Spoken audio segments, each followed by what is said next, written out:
Unscrambling Idioms, the true meaning of to egg someone on.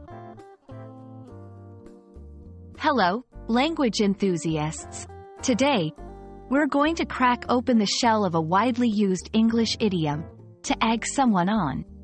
This phrase might sound peculiar at first, but by the end of this video, you'll understand not just its meaning, but also its origins, and how to use it in everyday conversations. So, let's get started and find out what it really means to egg someone on. To egg someone on doesn't involve any actual eggs. Instead, this interesting expression means to encourage someone to do something, often something mischievous or risky. It's about pushing someone, sometimes gently and sometimes not, towards an action they might not have taken without your influence.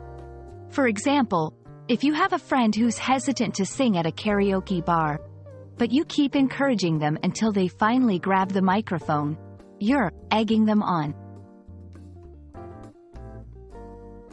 The phrase, to egg someone on, has a fascinating history.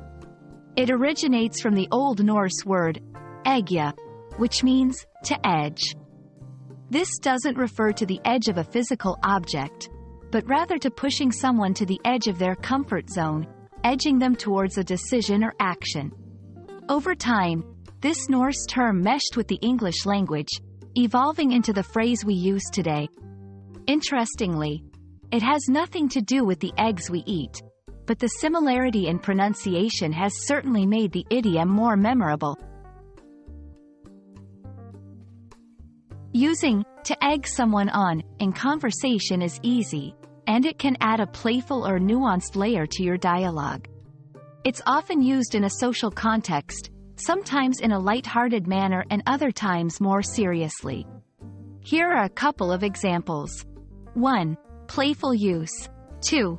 I wasn't going to buy that dress, but my sister egged me on, saying it looked fabulous on me. 3. Serious use. 4. He was hesitant to break the rules, but his peers egged him on until he finally gave in. Remember, while to egg someone on can be used in positive scenarios, it's essential to use this phrase responsibly, as it often involves nudging someone towards actions they're uncertain about. There you have it. Now you know that to egg someone on is all about encouragement, sometimes with a dash of mischief. It's a phrase that adds color and depth to our language, illustrating how encouragement can play a pivotal role in the decisions we make. We hope this exploration of to egg someone on enriches your conversations and maybe even inspires you to encourage someone today, in the most positive way, of course. Thank you for joining us, and keep on learning.